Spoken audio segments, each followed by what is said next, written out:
BMC news live from Kochi Malayalam വാർത്തകൾ നിങ്ങൾക്കായി അവതരിപ്പിക്കുന്നത് Cochin Kalabhavan Angamaly franchise powered by heal life Thottakkattukara Nasrath villas and BMC production Angamaly. നമസ്കാരം, BMC radio Malayalam വാർത്തകളിലേക്ക് സ്വാഗതം. ഞാൻ ധനുകൃഷ്ണ. ആലുവ മാർക്കറ്റ് റോഡിലെ വെള്ളക്കെട്ടിന് ശമനമില്ല. വർഷങ്ങളായി തുടരുന്ന ദുരിതത്തിന് ശാശ്വത പരിഹാരം കാണാൻ അധികൃതർക്കാകുന്നില്ല. ഇതുമൂലം വ്യാപാരികളും യാത്രക്കാരും ദുരിതം അനുഭവിക്കുകയാണ്. കാന നിർമ്മാണത്തിലെ അശാസ്ത്രീയതയാണ് പ്രശ്നങ്ങൾക്കിടയാക്കുന്നത്. ബുധനാഴ്ച വൈകിട്ടുണ്ടായ മഴയിലാണ് മാർക്കറ്റ് റോഡിൽ വെള്ളക്കെട്ടുണ്ടായത്. ചെറുമഴയിൽ പോലും വെള്ളക്കെട്ടുണ്ടാകുന്ന പ്രദേശം കൂടിയാണിത്. നഗരത്തിൽ നിന്ന് പെരിയാറിലേക്ക് മഴവെള്ളം ഒഴുക്കാനുള്ള വലിയ കാന തൊട്ടടുത്ത് ഉണ്ടായിരുന്നിട്ടും ഇവിടെ നിന്ന് വെള്ളം ഒഴുകിപ്പോകാൻ മണിക്കൂറുകൾ വേണ്ടി വരാറുണ്ട്. റോഡിൽ നിന്ന് കാനയിലേക്ക് വെള്ളം ഒഴുകാൻ ആവശ്യത്തിന് വഴികളില്ലാത്തതാണ് നിലവിലെ പ്രതിസന്ധിക്ക് കാരണം. കാനയ്ക്കകത്ത് മാലിന്യം നിറഞ്ഞു കിടക്കുന്നതും ജലം ഒഴുകുന്നതിന് തടസ്സമായിട്ടുണ്ട്. സ്വകാര്യ ബസ് സ്റ്റാൻഡ് പരിസരത്താണ് രൂക്ഷമായ വെള്ളക്കെട്ടുണ്ടായത്. ചെറിയ മഴയിൽ പോലും നഗരത്തിൽ റോഡുകളിൽ വെള്ളക്കെട്ട് പതിവാണ്. പ്രൈവറ്റ് ബസ് സ്റ്റാൻഡ് പരിസരത്ത് മാർക്കറ്റ് റോഡിലെയും അൻവർ ആശുപത്രി റോഡിലെയും വ്യാപാരികളാണ് ഇതുമൂലം കൂടുതൽ ദുരിതം അനുഭവിക്കുന്നത്. ബസ് സ്റ്റാൻഡിന് മുൻവശത്തെ മാർക്കറ്റ് റോഡിൽ നിന്ന് അൻവർ ആശുപത്രി ഭാഗത്തേക്കുള്ള റോഡിലും വെള്ളക്കെട്ട് പതിവാണ്. ചാറ്റൽ മഴയിൽ പോലും ഇവിടെ വെള്ളം കെട്ടുന്ന സാഹചര്യമാണ്. വ്യാപാരികളുടെ പരാതിയെ തുടർന്ന് മാർക്കറ്റ് റോഡിൽ സ്റ്റാൻഡ് പരിസരത്ത് നഗരസഭ കാന പുതുക്കിപ്പെടുത്തിയിരുന്നു. എന്നാൽ അതിനുശേഷവും വെള്ളക്കെട്ടുണ്ടാകുന്നുണ്ട്.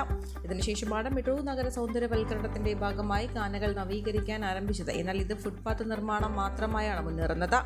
പല ഭാഗങ്ങളിലും കാനകളിലെ മാലിന്യങ്ങൾ പോലും നീക്കാതെ സ്ലാബുകൾക്ക് മുകളിൽ കല്ലുകൾ പാകി ഫുട്പാത്ത് ഉണ്ടാക്കുകയാണ് ചെയ്തിട്ടുള്ളത്. മാത്രവുമല്ല, റോഡിൽ നിന്ന് മഴവെള്ളം ഒഴുകിപ്പോകാൻ ചെറിയ ഹോളുകൾ മാത്രമാണ് ഇട്ടിട്ടുള്ളത്. ഇത്തരത്തിലാണ് മാർക്കറ്റ് റോഡിലും ചെയ്തിരിക്കുന്നത്. പണികൾ നടക്കുന്ന സമയത്ത് വ്യാപാരികൾ ഈ പ്രശ്നങ്ങൾ ചൂണ്ടിക്കാട്ടിയിരുന്നു. എന്നാൽ ഇതൊന്നും അധികാരികളോ കരാറുകാരോ ചെവിക്കൊണ്ടില്ല.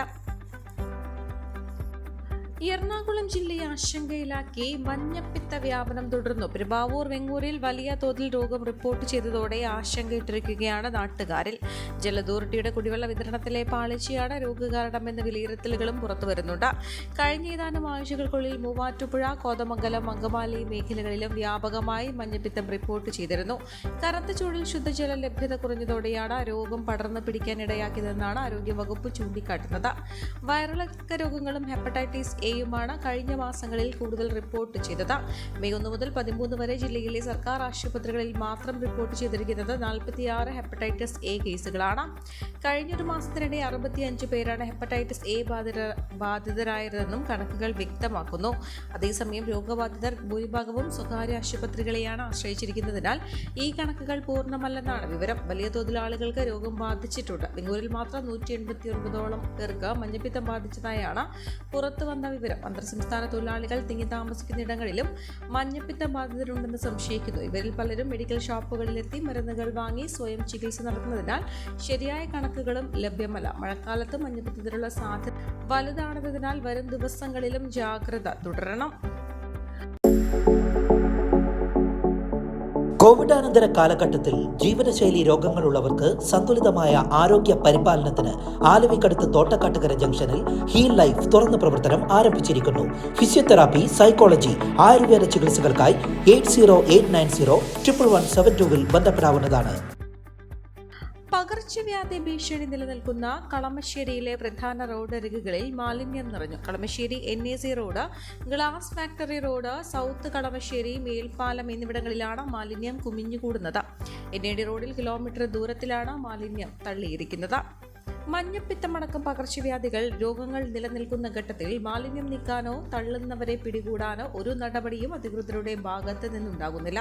സമീപ നഗരസഭയിൽ തെരുവുകൾ CCTV നിരീക്ഷണത്തിലാണ്. അത് മറികടക്കാനാണ് ചില സാമൂഹ്യ വിരുദ്ധർ നിരീക്ഷണമില്ലാതെ കളമശ്ശേരി ഭാഗങ്ങളിൽ തള്ളുന്നത്. CCTV സ്ഥാപിക്കുന്നത് ബജറ്റുകൾ പ്രഖ്യാപിക്കുന്നതല്ലാതെ നടപ്പാകുന്നില്ല. NAD റോഡിലെ അവസ്ഥയും ഇത് തന്നെയാണ്. സമീപ പഞ്ചായത്തിൽ നിന്ന് കടന്നു വരുന്ന വഴിയിലാണ് മാലിന്യം കുമിഞ്ഞു കൂടുന്നത്. അങ്കമാലി ദേശീയപാതയിൽ ചെറിയ വാപ്പലശ്ശേരിക്ക് സമീപം യുവാവ് അജ്ഞാത വാഹനം ഇടിച്ചു മരിച്ചു. മരിച്ചയാളെ തിരിച്ചറിഞ്ഞിട്ടില്ല. ചൊവ്വാഴ്ച രാത്രി 9:05 ചെറിയ വാപ്പലശ്ശേരിയിൽ അങ്കമാലി സബ്സ്റ്റേഷന് സമീപമാണ് അജ്ഞാത വാഹനം ഇടിച്ച് അവശനായ നിലയിൽ യുവാവിനെ കണ്ടത്. അങ്കമാലി അഗ്നിരക്ഷാസേന അങ്കമാലി LF ആശുപത്രിയിൽ എത്തിച്ചെങ്കിലും മരിച്ചു. ആലപ്പുഴ സ്വദേശിയാണെന്നാണ് സൂചന. ചുവന്ന വലിയ കള്ളി ഷർട്ടും മുണ്ടുമാണ് വേഷം. വിഷയോട് ചേർത്ത വട്ടത്താടിയുമുണ്ട്. അങ്കമാലി ഭാഗത്തേക്ക് നടന്നു പോകുമ്പോഴാണ് അപകടമുണ്ടായതെന്നാണ് കരുതുന്നത്. നെടുമ്പാശ്ശേരി പോലീസ് മൃതദേഹം എറണാകുളം ജനറൽ ആശുപത്രി മോർച്ചറിയിലേക്ക് മാറ്റി. മൃതദേഹം തിരിച്ചറിയുന്നവർ നെടുമ്പാശ്ശേരി പോലീസുമായി ബന്ധപ്പെടണം. 0484261061 എന്നാണ് നമ്പർ. ദേശീയപാതയിൽ കോലഞ്ചേരി ശാസ്താമുകളിൽ നിർമ്മാണം നടക്കുന്ന കാനയിലേക്ക് വാഹനം മറിഞ്ഞൊരു മരണം. റിട്ട അധ്യാപിക മാമല്ലതുരുത്തിയിൽ ബീനയാണ് മരിച്ചത്.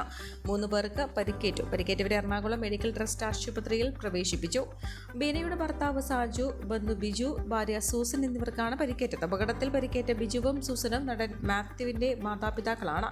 ബിജുവിന്റെ പിതൃസഹോദര പുത്രന്റെ ഭാര്യയാണ് മരിച്ച ബീന. ഇന്നലെ പുലർച്ചെ 1 മണിയോടെയാണ് അപകടം നടന്നത്. വാഹനമോടിച്ച മാത്യുവിന്റെ സഹോദരന് പരിക്കില്ല. ഒരു മരണാനന്തര ചടങ്ങിൽ പങ്കെടുത്ത ശേഷം മടങ്ങവെയാണ് വാഹനം അപകടത്തിൽപ്പെട്ടത്.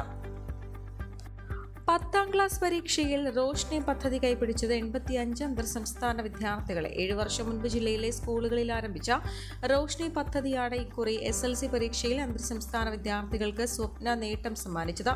പൊതുവിദ്യാലയങ്ങളിൽ നിന്ന് അന്തർ സംസ്ഥാന വിദ്യാർത്ഥികളുടെ കൊഴിഞ്ഞുപോക്ക് തടയാനും അവരെ മാതൃഭാഷയിലേക്ക് അടുപ്പിക്കാനും ജില്ലാ കളക്ടറായിരുന്ന മുഹമ്മദ് വൈ സഫീറുള്ള ആരംഭിച്ച പദ്ധതിയാണിത്. എറണാകുളം, തൃപ്പൂണിത്തുറ, ആലുവ, പെരുമ്പാവൂർ, കോതമംഗലം ഉപജില്ലകളിലായി 7ാം ക്ലാസ് വരെയുള്ള അന്തർ സംസ്ഥാന വിദ്യാർത്ഥികളാണ് പദ്ധതിയുടെ ഗുണഭോക്താക്കൾ. എന്നാൽ ഉയർന്ന വിജയം ലക്ഷ്യമിട്ട് പദ്ധതിയിലൂടെ 10ാം ക്ലാസ്സുകാർക്കും പ്രത്യേക പരിശീലനവും പ്രോത്സാഹനവും നൽകിയിരുന്നു. റോഷ്നി പദ്ധതിയിൽ ഉൾപ്പെട്ട 14 ഹൈസ്കൂളുകളിൽ നിന്നുള്ള 85 വിദ്യാർത്ഥികളാണ് ഇക്കുറി SLC പരീക്ഷയ്ക്ക് മികവാർന്ന വിജയം നേടിയത്.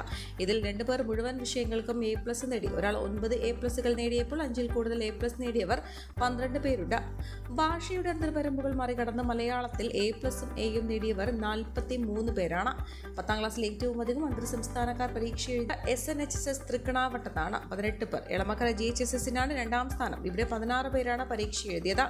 GVHSS Thrikkakara, GHSS Chowara, GHSS Nellikuzhi എന്നിവിടങ്ങളിൽ ഓരോ വിദ്യാർത്ഥിയും പരീക്ഷ എഴുതി. GSS വിരാനിപുരം, GHSS മുപ്പത്തടം എന്നിവിടങ്ങളിൽ ഓരോ വിദ്യാർത്ഥികളാണ് എല്ലാ വർഷവും A+ നേടിയത്. ഈ വാർത്തയോടുകൂടെ BMC റേഡിയോ മലയാളം വാർത്തകൾ സമാപിക്കുന്നു. നന്ദി, നമസ്കാരം.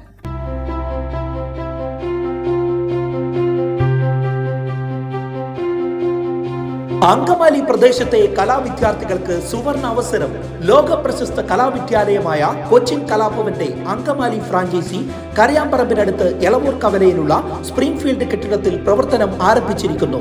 Classical dance, cinematic dance, Carnatic music, Zumba dance എന്നീ വിഷയങ്ങളിൽ പ്രഗത്ഭരായ അധ്യാപകർ ക്ലാസുകൾ നയിക്കുന്നു. കൂടുതൽ വിവരങ്ങൾക്ക് ബന്ധപ്പെടുക 9995208614.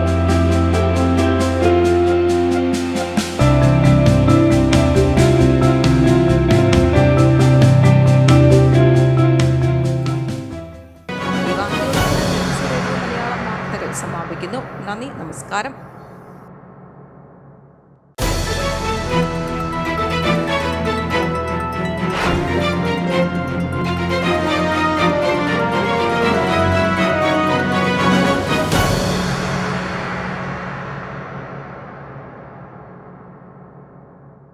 BMC news live from Kochi. Malayalam വാർത്തകൾ നിങ്ങൾക്കായി അവതരിപ്പിക്കുന്നത് Cochin Kalabhavan Angamaly franchise, powered by heal life Thottakkattukara, Nasrath villas and BMC production Angamaly.